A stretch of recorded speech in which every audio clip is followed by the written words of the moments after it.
Welcome, everyone. My name is Jordana Gessler, and I'm the Vice President of Education and Exhibits at Holocaust Museum LA, the first and oldest survivor-founded Holocaust museum in the United States. We were founded in 1961 by a group of survivors who wanted to create a safe place to display their precious artifacts, to remember their family members and loved ones who had perished, and to educate future generations on the important lessons of the Holocaust. Today, the museum continues to provide free Holocaust education to students from across Los Angeles, the United States, and the world, fulfilling the mission of our founders to commemorate, educate, and inspire. Thank you for joining us today's Q&A about the award-winning documentary, Determined. Avraham Perlmutter was just 10 years old when the Nazis arrived in his hometown of Vienna, Austria. Hoping to keep him safe, his parents sent him to the Netherlands, but German forces were not far behind. Over the course of the war, Avraham braved harrowing captures, daring escapes, and torturous hiding with heartbreaking losses. Yet he also experienced the goodness of humanity through the strangers who helped him. Based on Avraham's #1 best-selling autobiography, Determined, the story of Holocaust survivor Avraham Perlmutter, this documentary is more than just a remarkable story of survival. It's a testament to human kindness, even in the darkest of hours, and to the achievements made possible through relentless perseverance. Today's virtual Q&A will feature determined director Keren Perlmutter, Avraham's daughter, composers Steven Chesne, and descendants of Peter and Gertrude Beijers, who hid Avraham for over a year in the Netherlands. We're also honored to welcome California State Senator Henry Stern, who has been a tremendous supporter of our work and whose father-in-law is a Holocaust survivor himself. Senator Stern, thank you so much for joining us today. Well, thank you. I do appreciate it, Jordana, and to your whole team for making this happen. And to the Perlmutter family, Keren and Avraham, especially for sharing your story and bringing it to the silver screen. When we founded the Council on Holocaust and Genocide Education, or when we funded the Holocaust Museum Los Angeles, or tried to really mean it when we say never again, the only way we as Jewish leaders know how to do that at bottom is through education. And education is a way to reanimate a story and not let it become an anachronism of history or stale. And what I took from Determined and your story, Mr. Perlmutter, is that it's okay to be a bit of a troublemaker sometimes. And the people who look at life a little differently, those special skills that make you question, make you skeptical, try to find a clever way out of a very complicated problem. I noticed those in my father-in-law too. There's a phrase in Hungarian called csevargo. They always said Joshua was a real csevargo. And it seems like, Mr. Perlmutter, you also have a similar past as a csevargo in that sense. And it's good trouble. And those are powerful decisions. And I think young people who may not think of themselves as leaders or as heroes out there, who might not be Jews, but are trying to find their way in a confusing society and a confusing world, I think your story is going to resonate well beyond this screen. And so I just look forward to working with the museum in LA to scale this, to have more school kids around California and our K-12 system seeing this film. So hopefully today's just the beginning and we can really run with this. But to the good trouble out there and to surviving beyond survival, I'm really grateful to be part of this event today. Thank you so much, Senator Stern, for all of your work that you do for the state, but specifically Holocaust education in our community, and ensuring that future generations of students can learn the important lessons of this history. It is now my pleasure to introduce our panelists today. Keren Perlmutter, in addition to being Avraham's daughter, is the producer, director, writer, and editor of Determined. She also published her father's best-selling autobiography of the same name. Steven Chesne is an award-winning composer who composed the score for the film. Hank Beijers, who appears in the documentary, is the grandson of Peter and Gertrude Beijers, the couple who hid Avraham for over a year in the Netherlands, helping to save his life. Jerome Beijers, who's Hank's son, helped with the translation for the film and autobiography. Before we get started, please note that you will have an opportunity to ask questions yourselves at the end of the program. You can ask a question by typing it in the Q&A box at the bottom of your Zoom window. It is now my pleasure to welcome our panelists. I would like to start off with Keren. Can you tell us a little bit about what inspired you to share your father's story, not only in a book, but also to produce a film? And what sort of was your impetus for taking the book and creating or wanting to create a film? Well, thank you, Jordana and the museum for having us. And thank you, Senator Stern, for your wonderful words. And well, my father has always been an inspiration to me. And because his life story touches upon so many important universal lessons, such as the importance of possessing determination and resilience, of helping others, of having tolerance, compassion, and empathy toward people of all faiths and backgrounds, and the value of education, I wanted to share his story, not only to educate people about history and the Holocaust, but to also inspire them to embrace these important lessons as guiding principles in their own lives. So as a result, I decided to take a more active role in helping my father convey his story to as large an audience as possible for many generations to come. So a number of years ago, after my father began writing about his life, I edited and published the document, and it became his #1 bestselling autobiography. And then we published the book in Dutch with the help of the Beijers. And my father and I also jointly gave talks to thousands of people at schools and museums and other venues. But I felt that there were certain benefits to conveying his story with a documentary rather than through those other mediums. For example, I could include much more visual materials, videos for those documents. And also I could include video interviews of some of the people who helped to save my father. And because I had particular vision for the film, that I decided to write, produce, and direct it myself.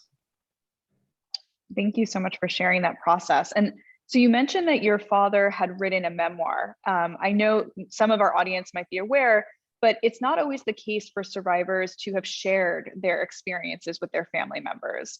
Was this something your father often did when you were growing up? How did he first introduce you to the Holocaust and his experiences? How did you first learn about it?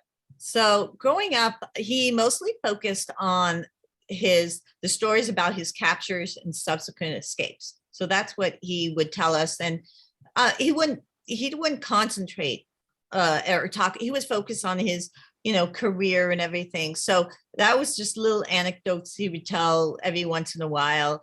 And then he always focused on the people who helped him. That was, he's an optimist, so he would always focus on the positive. So he would talk about the Beijers. And then, as the film indicated, Hank and his father, Harry, and his aunt Mincha came to visit us in 1984. And then Hank subsequently lived with us for 5 years. So obviously I became very familiar with the Beijers. And right after those 5 years, my sister and I went and lived for a summer in the village of Rubenforst, just down the street from where my father hid out. And at the ending of the summer, my parents came out. And so there I was able to see various places. My father showed me, various places of Rubenforst and the surroundings. Also, the Beijers' house was still owned by Mincha Beijers, so we were able to look around the house, look at the attic where he hid, the backyard where the hole was dug, which was another hiding place for him. And in 1994, the village had a reunion and celebration for the 50th anniversary of the liberation of Rubenforst. And so we came out again. And at that point, we also visited Rotterdam and were able to meet up with Jan Smit, who was a member of the Westville group, the underground group.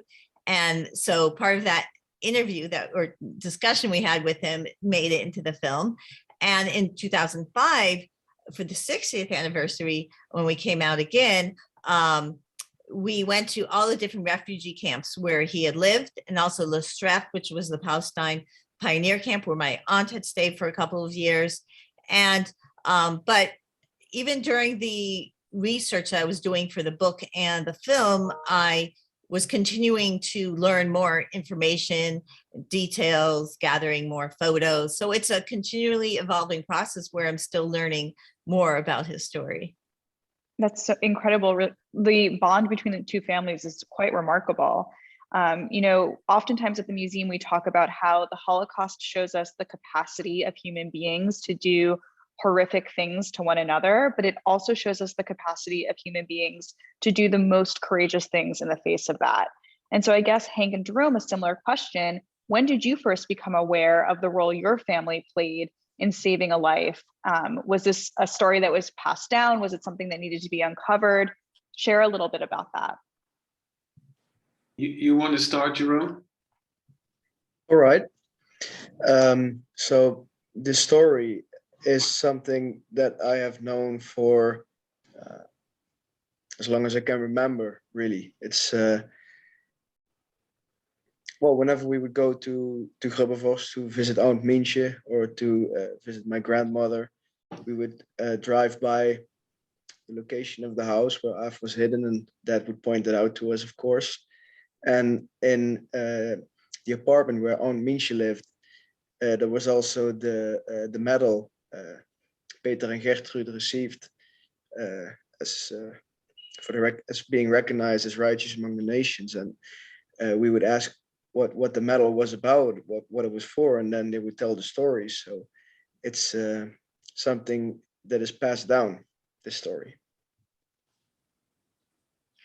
Yeah, for me it was basically the same, different generation, of course, but whenever we had a family gathering with my uncles and aunts, that was always a topic. It always came up. The war was always still very close to people and what happened. And in their speeches, whatever they talked about, Af was very much a part of the family, even if he wasn't there. So you grew up with the story basically, and once in a while, sometimes the family came over to visit, and sometimes Af came by himself when he was on a business trip. And that's, for me, that was always, very exciting. Somebody from the United States, from California, that was in those days still miles and miles apart, of course, a different world. And then when we met up in 1984, my aunt, my father and I, we went to California for the first time, to Los Angeles. And then what I noticed is how familiar they were with each other, like brothers and sisters. It was like, that was the first time that I saw that live. I mean, I was, growing up by that time. So that was very special to see how that worked. And of course, meeting up with the family, which has over the years always been a great time. It really is like family. It's like, that's a great part. How would you say that the story impacted your life? Or I guess either Hank or Jerome, was this something that you shared when you were going to school? Was this something that you told the community? How do you think this shaped the legacy that you carry?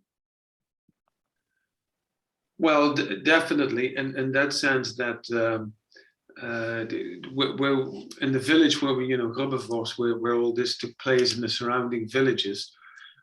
There were many families who were hiding, Jewish refugees, who had to go into hiding. So it was something that was shared by the community.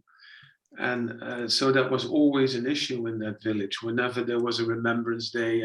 But also many other families kept in touch with the Jewish people who were hiding out. And so for a couple of years ago, for example, there was a composer from Amsterdam, Mr. Lachman, and he was just, had to hide out in Grubbervos.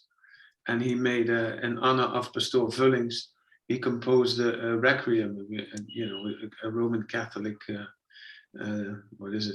funeral music piece.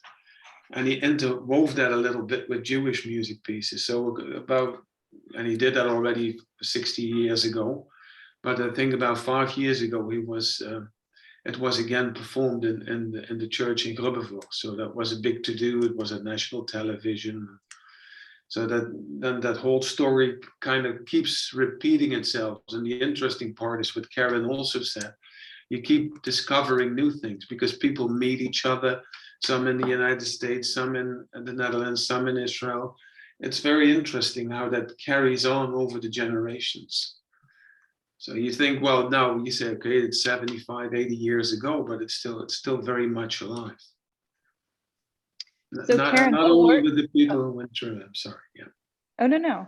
I was going to say, Keren, what were some of these things that you discovered in the process of researching material for this film? Well, I discovered photos, for example, of my father when he was in the refugee camps, and also documents.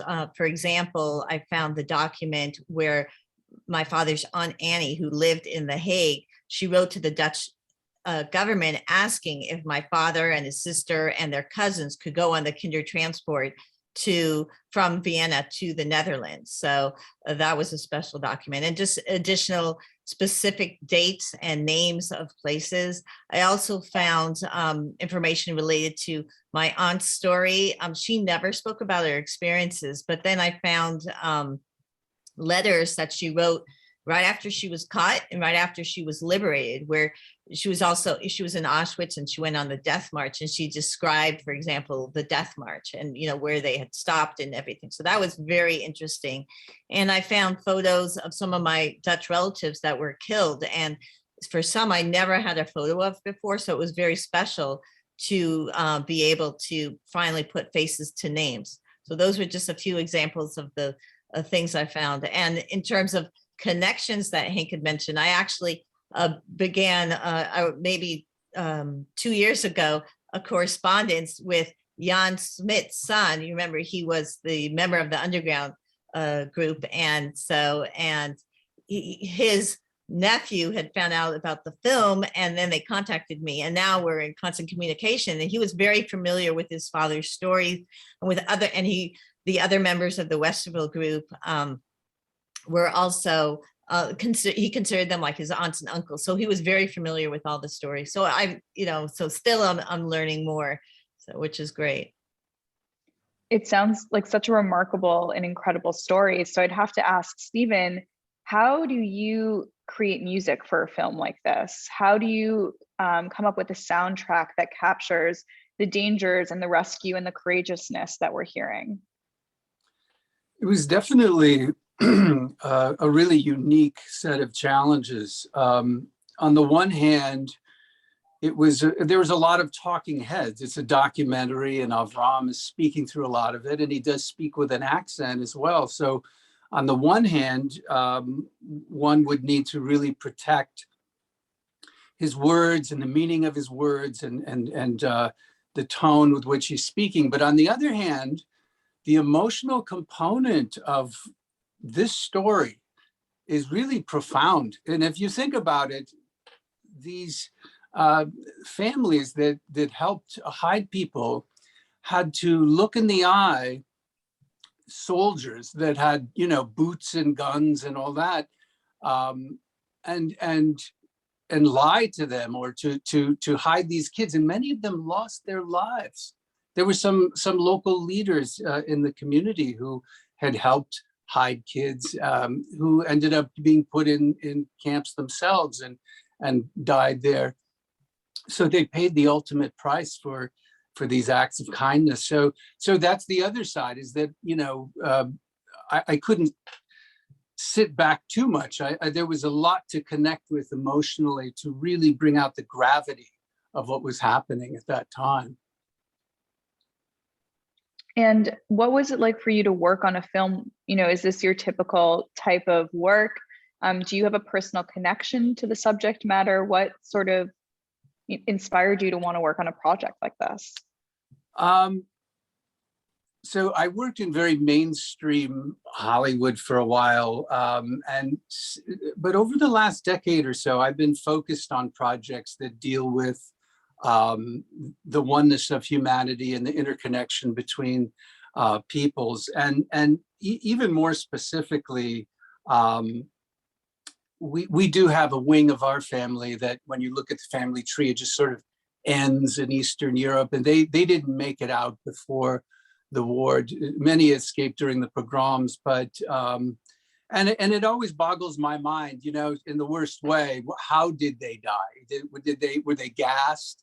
You know, was it the result of some weird experiments, or did they die of starvation? And so I do connect with it in that way. I think in a more universal way, these are patterns of human behavior that we do see repeated throughout history in different forms.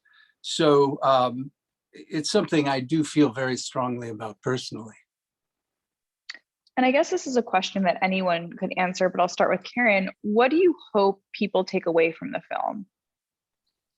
Well, I hope, and I mentioned some of these lessons in the beginning, was that when they see the determination and resilience of my father, that he not only was able to survive, but to succeed as well, that they will be inspired to overcome any obstacles in their own lives and to be encouraged that they can have a good life afterwards. And also, I feel this film has a positive call to action to be upstanders rather than bystanders when they see injustices. And I hope they, as I mentioned, have tolerance, empathy, and compassion for people of all faiths and backgrounds. And also, because of my father's emphasis on education, he continued to learn while in hiding. And despite not having 7th through 12th grade, he was able to earn a PhD and become an award-winning scientist and successful businessman. That I think he serves as a great role model and will hopefully motivate people to continue their education as well. So I hope that, you know, this will inspire people not only to be educated about the past, but to make a positive difference in their own lives and in the world at large. Hank, a similar question. What would you hope that people gain from this film or from hearing the story of your family?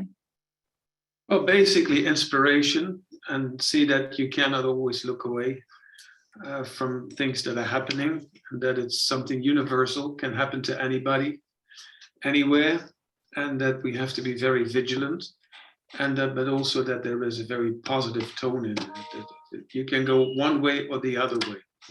And sometimes, you know, the way, well, it's not only over here in Europe, it's also in the United States, but very easy to set up people against each other. And there's also another way to handle issues whenever you think there are issues.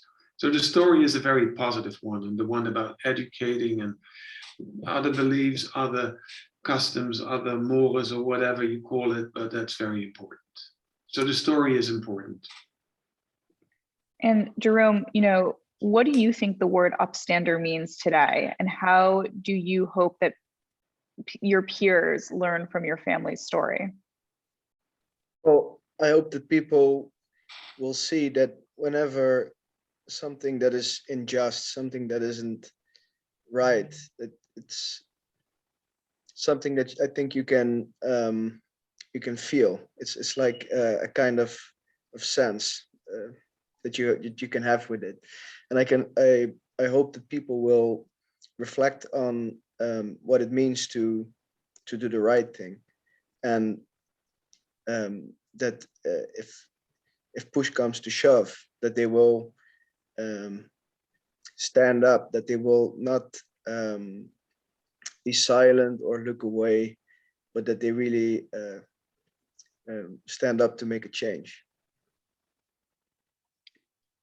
I mean, I think these are such important lessons when you're looking at Holocaust history. You know, what you've all said about being an upstander, by not looking away, by standing up and doing something. And Steven even alluded to this, that oftentimes during the Holocaust, people would be arrested, would be sent to camps, would be killed for assisting in helping a Jewish person. And so really the remarkable dangers that people faced, like the Beijers, to save 1 life, 10 lives, 100 lives, is so unbelievable to even fathom, and really sort of puts things into perspective for us and thinking, you know, how do we be an upstander, whether it's a small action or a big action, it can and will have a ripple effect. I know, Jerome, you mentioned earlier that your family was awarded Righteous Among the Nations by Yad Vashem, and I just wanted to share with the audience, Yad Vashem, a Holocaust museum in Jerusalem in Israel, makes these awards or honors people with these awards, Righteous Among the Nations. to non-Jews who saved a Jewish life during the Holocaust at no personal gain or benefit to themselves. And it's actually a rigorous process to get somebody recognized, because you really have to prove that people did this out of the goodness of their hearts. And I guess, Hank, can you speak? Have you guys visited Yad Vashem? Were you alive when your family was awarded? What did this award mean for you? Yes, we were present when the award was handed out to the family of Pastor Vullings and to my grandparents. So that was a very special occasion. It was the Israeli ambassador in the Netherlands who came to Rebbevost and who handed out the reward, the Yad Vashem. At the moment, we have it because it was in honor of my grandparents.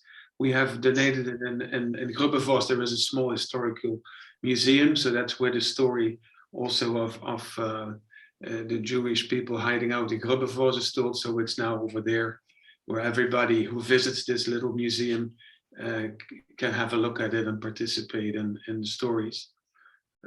Yeah, but it was very special. The whole, and it was held in the church, but it was full.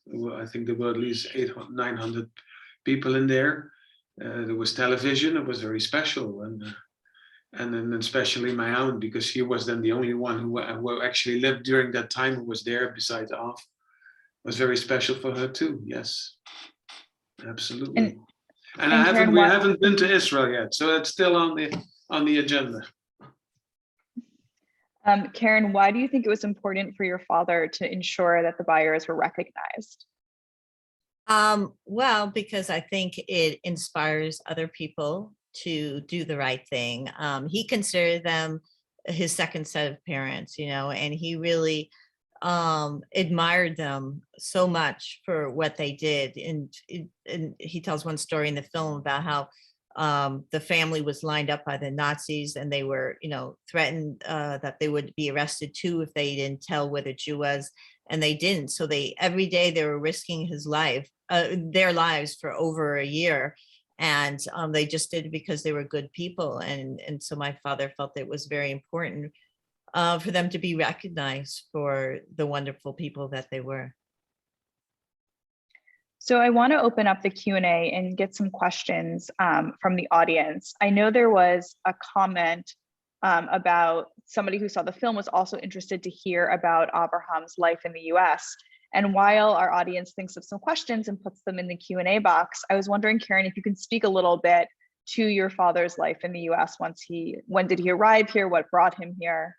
You mentioned he became a scientist, and I happen to know, I've heard your father's story and I've heard him share it with students, and he does always emphasize education as an important lesson. So, right. Where does that come from? Well, first of all, after the Holocaust in 1945, and he went over to the British Mandate of Palestine, and he actually fought during Israel's War of Independence, and he was wounded. And after that, he decided, well, what am I going to do? And he was running his father's jam factory, but resources, there was a shortage. And so he always wanted to be an aeronautical engineer. But he didn't have 7th through 12th grade. So he researched and found out that if he had passed a University of London entrance exam, he could then apply to any university in the world. So he studied, he passed it, and he found out that the best schools in the world for aeronautical engineering were in the United States. So he applied and he got in, and he went to a couple different places, and he went to Georgia Institute of Technology in Atlanta, Georgia. And because he was 24 and the other kids were 18, he decided to do it in 3 years. He was top of his class and highest honors. Then he went to Princeton for his master's. He actually met Albert Einstein there, and they had a nice conversation in German. And then he went to work in Philadelphia, and that's where he met my mother, who's from Massachusetts, so she's American. And they got married the following year. And then he got a PhD in aeronautical engineering at the University of Pennsylvania. He founded a company called Dyna Sciences with a former professor of his and a genius Spanish inventor. And one of the interesting inventions that they made was called the Dyna lens, and it was an image stabilization system. So for example, if you're shooting, if you're filming from a helicopter, it stabilizes the image, which, now everything has it, but this was back in 1969 and beforehand. And so they got a Scientific and Technical Academy Award for that. And it was also used, well, for military purposes, and also for both the US government and the Israeli government as well, for to help with laser guided missiles and things like that for the stabilization. And then he sold his company, and as part of the deal to run their West Coast office, the family moved from Philadelphia to Los Angeles. And then subsequently, he retired for a short time, and then he started a few other businesses, and over the years, over the decades. So did you grow up in Los Angeles? I did. I grew up in Los Angeles, yes. It's just, at Holocaust Museum LA, when we speak to students about the Upstanders and the righteous among the nations, we always ask them to consider the ripple effect. What does it mean to save one life? And now, even though, Keren, I don't think I understand quite everything that your father researched and produced, because I am definitely not an aerospace engineer, but just thinking about the impact that the Beijers had saving one life, and then what that one life accomplished and how that one life impacted so many individuals. And it's a quite remarkable way to think about how rescue and resistance can have long-term effects, for unknown long-term effects, for generations to come. And so we have a few questions. I wanted to ask Steven, if there's a piece in the film that was your favorite scene to score, or one that really you hope resonates with people. Give us the background on how a mind like yours works. How do you put together scores for specific pieces? Two things actually jump out at me. One of them was that Keren and I took a kind of a dramatic risk. When Avraham is describing his final escape across the line and close to the end, it was all him speaking and recounting the tale verbally. There might have been one or two shots that she cut to, but it was mostly him speaking. And we played it as a dramatic underscore even while he's speaking, which is very risky because it can seem incongruous, or it can overtake the narrator and all that. So that was a kind of a risk we took that I think paid off. I think it built towards that final escape in a nice way, dramatically, to pull the viewer through it with a lot of energy, but on a much higher level. His final speech that he gives when he's speaking to kids, when he was doing that circuit that Keren produced his public appearances, and he talks about kindness, and it resonates with me because it seems so quaint and so simple, as if it's something we would teach our children in kindergarten. Be nice to your friends, be polite, think about how they feel. And what's interesting to me is that these lessons that they teach in the Torah and all kinds of other sacred texts and other traditions, that we still don't get it. And we still don't live up to these seemingly very simple, very quaint words. And when he gave that speech at the end, that's what I really felt was an important embodiment of what this whole film was about. There's a question from the audience, and I guess for the Beijers to answer. If there were any villagers who knew to be reporting rescue families to the Nazis, was there a movement in the town of people aiding the Nazis, or was the town known for sort of helping with the rescue? They were helping with the rescue. There were some people who were members of the NSB, but they knew who those people were, and they also knew that they would not betray anybody, because that would have great consequences for them. The only problem is they had an NSB mayor. All these villages had an NSB mayor, But the biggest risk was collaborators from nearby towns, and they would organize razzias, and they were having, sneaking around.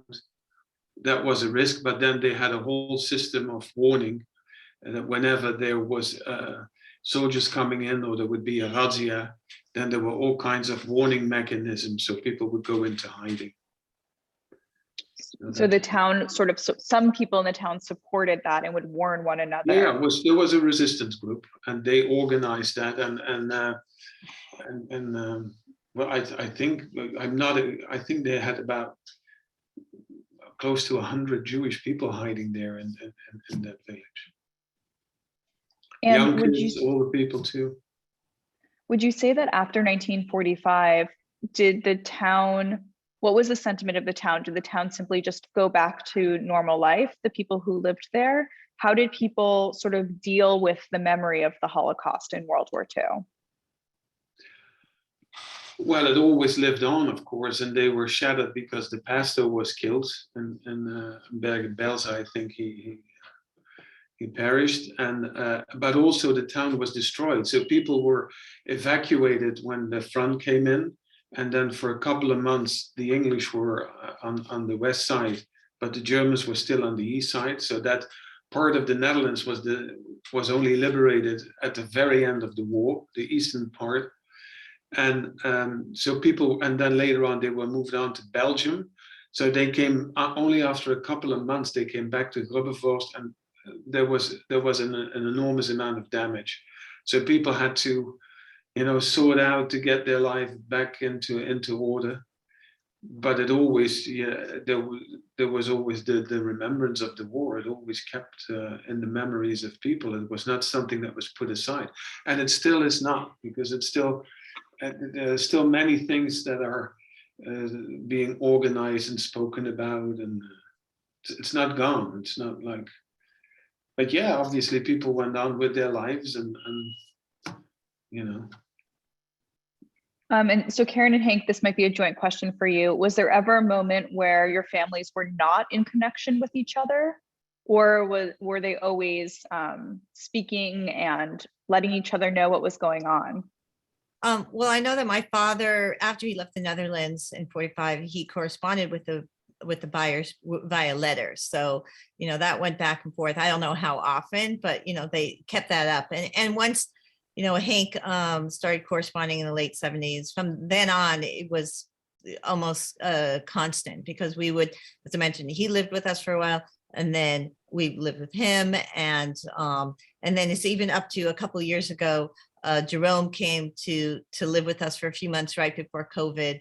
So, and now we're always in contact via text and video with WhatsApp. So I don't think there was a long period of time when they weren't in contact, though obviously in the first decades it was less frequent because it was by letters, postal. I remember letters. It was always told in the family that when Av arrived in Israel, pretty soon there arrived a whole box or 2 boxes of oranges, which was quite something special at that time. So from snail mail to WhatsApp.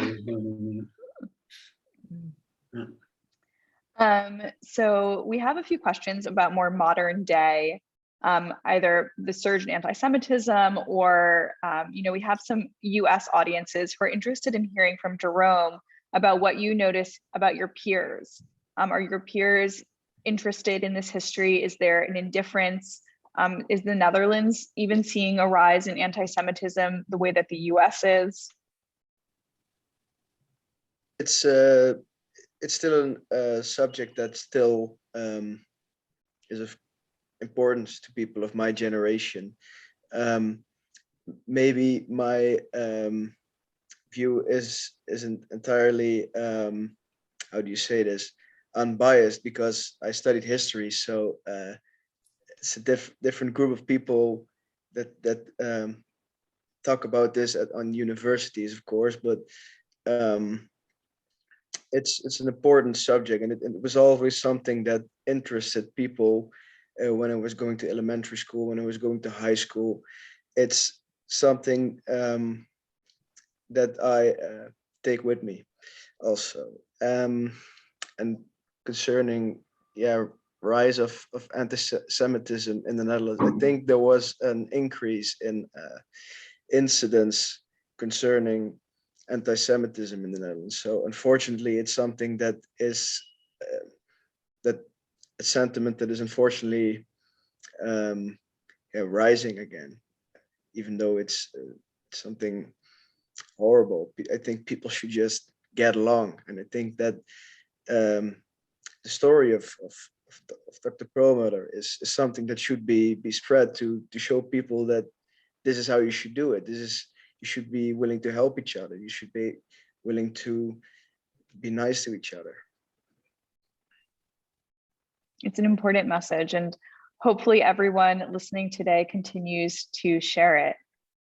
Keren, we have a question. Are your parents still living? My father is still living. He's almost 94 and a half years old. Unfortunately, my mother passed away a little over a year ago. And what do you think is, well, my first question is, what was your father's reaction to the film? He liked it. He always felt it was important to share the lessons of his story. And that's why he really enjoyed giving talks, including at your museum, and especially to students. And so to be able to have a vehicle to convey his story more widely, he was very pleased about that. And of course, making a documentary or making a film, you can't include even as much as you can include in a book, which already limits how much information in someone's life you can include. Were there any moments that didn't make it into the film or into the documentary that you had to have you struggled with cutting? Yeah, as you mentioned, there's always things that you want to include and that you unfortunately have to cut. And I think there were some things, I know, for instance, some things that Mincha had talked about that I thought was very interesting. And also some of the stories that my father shared that I tried to keep, because I know in general that people, not that many, sometimes people are less interested in documentaries, especially younger audiences. So I tried to keep it so that it was like a gripping, suspenseful, and ultimately inspirational tale, but really kept it moving. So there were just little tidbits here and there, little details of his stories that I thought was, like I said, I thought was very interesting, but I had to cut. Even like, for instance, when Mincha was talking about how after he was just liberated and they made a nice, he went, and because he didn't have any, clothes, he'd been wearing the same clothes for years. Well, when he was in hiding, and they made him a nice suit, and and then we had a picture of that suit, and I thought, oh, that's such a nice thing to say, but I thought, that's going to slow down the film, so I had to kick it out. But so there are a number of different things. Nothing else too numerous to mention right now.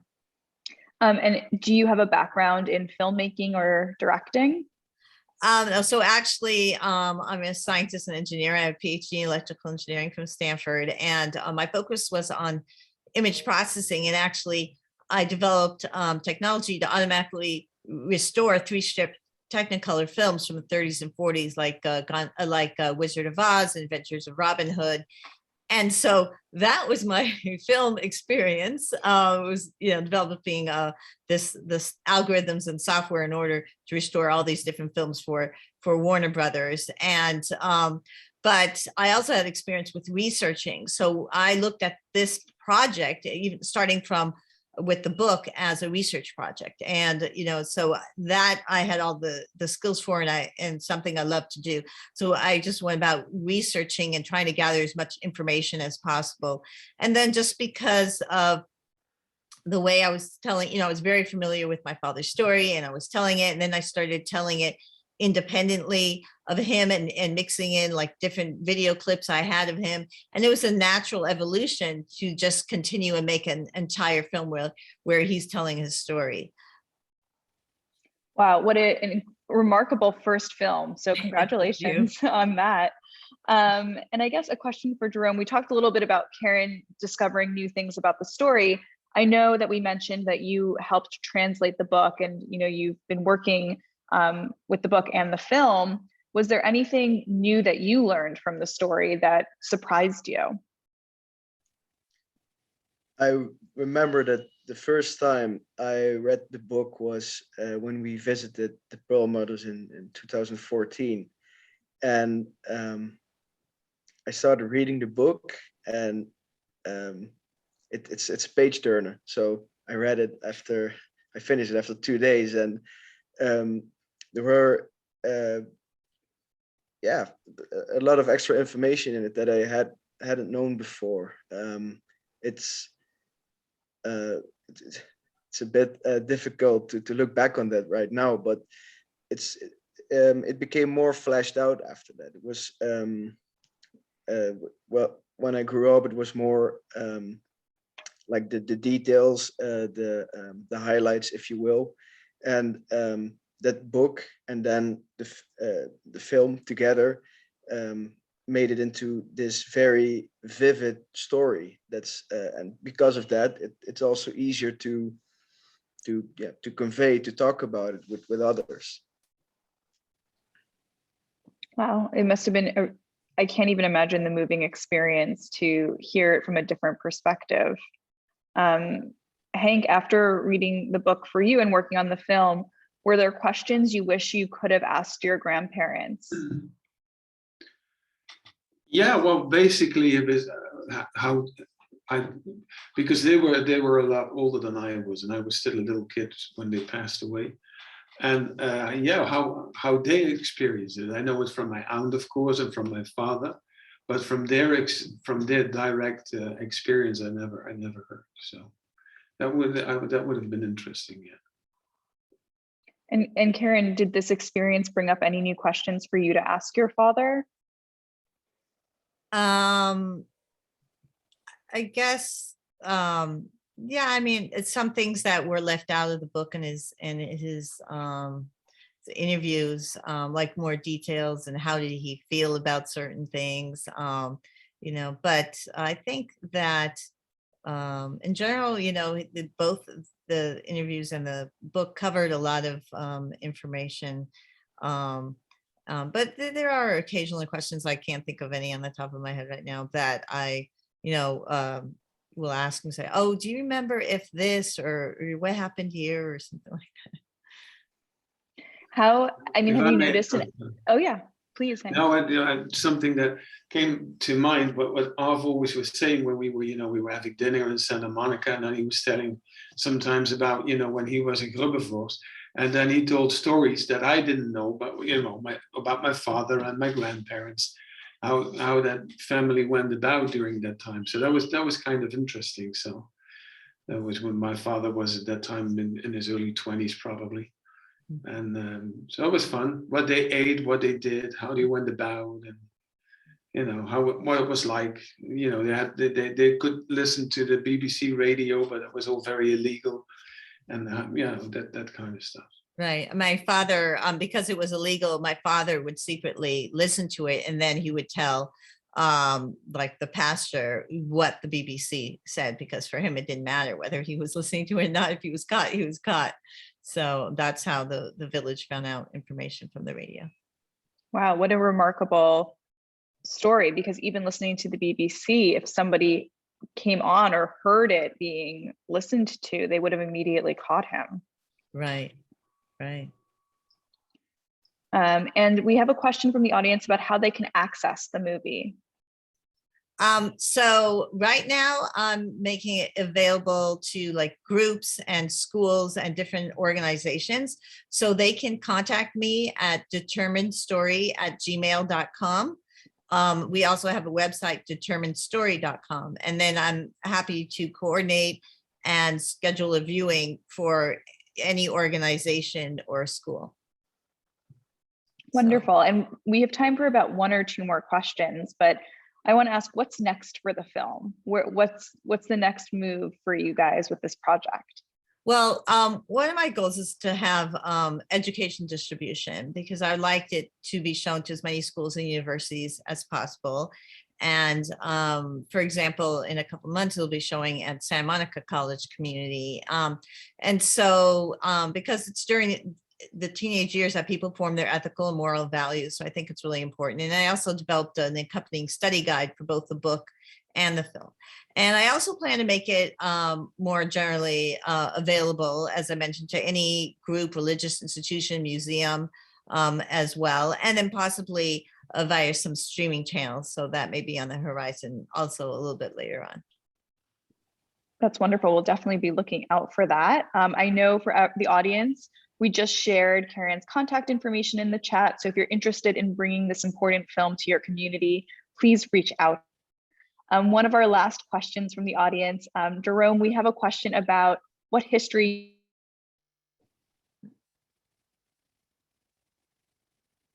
Oh, we lost connection, or at least did you hear, Jerome, her question?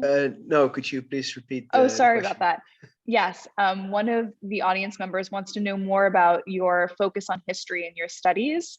Which aspects of history, and is this your professional endeavor? Right. So I focused on history of the modern era, which at the university where I studied in Leuven starts with the French Revolution, roughly until the end of the Second World War. And my focus was always on a lot of different things, actually. A lot about media and politics in the modern era, about the theory of history. So to what extent is historical knowledge actually feasible, and how can you be sure that you can actually say something useful about the past? And it ties in nicely with the story of Av. I wrote a paper about how his story is something that is history for a very broad audience. It's something that can be consumed by everyone. It's very accessible, and it is about a very important part of our history that should never be forgotten. Thank you. And on that note of the importance of history to not be forgotten, I think this specific story is an incredible story for us to not forget, and to see the courageousness, the kindness, and the human capacity to give really take shape. And it's so heartwarming to know that your two families are still connected and remain connected, and are ensuring that generations of students learn these important lessons. So thank you so much. And definitely, Keren, please wish your father a happy 94th and a half birthday from all of us. Thank you. Thank you, Steven, Jerome, Keren, and Hank for joining us. A lot of people in the comments are just sharing how remarkable this story is, how amazing it is. And I'm sure, Keren, you'll get a few more requests for hosting screenings. On behalf of Holocaust Museum LA, thank you all so much for sharing your time and insights with us. I'm sure we all have some contemplation and some moments to consider as we move through the rest of the week. Of course, a special thanks to Senator Henry Stern for helping us kick off this program. As a reminder, if you have not yet had the opportunity to watch this film, or you're interested in watching it again, the film link you received will be active through Saturday, February 5th. Before we sign off, I want to invite everyone to join us again tomorrow at 11 a.m. Pacific for our weekly Holocaust Survivor Talk. This week, we will be hearing from survivor Suzanne Rado, who will be sharing her experiences during the Holocaust. You can also join us next week on Friday, February 10th at 4 p.m. Pacific for a conversation with Holocaust scholar and author Joshua M. Green about his latest book, Unstoppable, Siggy's astonishing journey from Auschwitz survivor and penniless immigrant to a Wall Street legend. You can find more information about our virtual events on our website, holocaustmuseumla.org. Also, a recording of this program will be made available on the Holocaust Museum LA's YouTube channel if you're interested in sharing this panel with people in your own lives. Holocaust Museum LA brings you programs like today at no charge. If you are enjoying our programs and finding them meaningful, please consider supporting our work by becoming a member. To learn more about our membership, you can visit our website. Thank you again to all of our panelists, to Senator Henry Stern, to Avraham Perlmutter for giving us this story to even discuss, and for all of you joining today. Take care, and we hope to see you again soon. Well, thank you, Georgiana, and thank you to Thank you. the other panelists as well. Have a good day. Bye-bye.